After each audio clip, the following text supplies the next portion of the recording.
It started with a boat being stranding at sea in the middle of a storm and attacked by a monster. The monster grabbed onto the boat and pulled it under along with its crew. 2 months later, a woman was by a shrine to get answers to whether her son was dead or alive. But the facts said that her son's boat went down in a storm in the South Sea. She was convinced that her son was alive because the Buddhist said so every time she came. On the TV, it showed a dance competition being held to win a boat. People were trying to be the last ones standing on the dance floor. Ichino was desperate to get a boat, but his friends, Nita and Ryota, did not win. They decided to take a boat from the harbor instead. When they entered, they saw that it was like a house, fully stocked with food and clothes. But the owner of the boat, Yoshimura, was already inside and held a hunting rifle at them. He let them stay for the night. In the morning, they found themselves out in the middle of the ocean.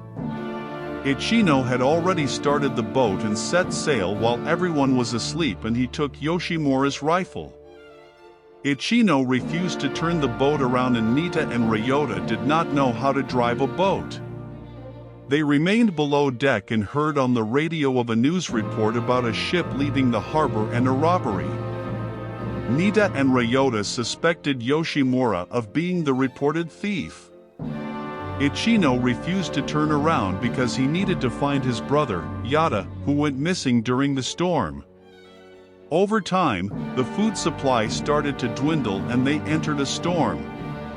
The briefcase fell from the boats rocking and revealed the money, but water began to seep inside, ruining it. The boat was riding the violent waves and the sail pole broke from the wind surges. They then saw a massive claw rising from the water and were shipwrecked on an island. They decided to climb the cliffside and found a machete and a cave at the top. They went to see what was inside and found a jungle full of food.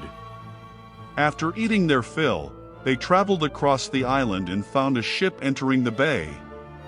They went down to meet it but discovered a strange facility on the island. The ship was transporting slaves in exchange for some barrels of a chemical. Some of the slaves made a run for it, with 2 getting into a boat, but they were attacked by a giant lobster, Ebirah, who ate them. While they were distracted, a slave girl, Deo, escaped.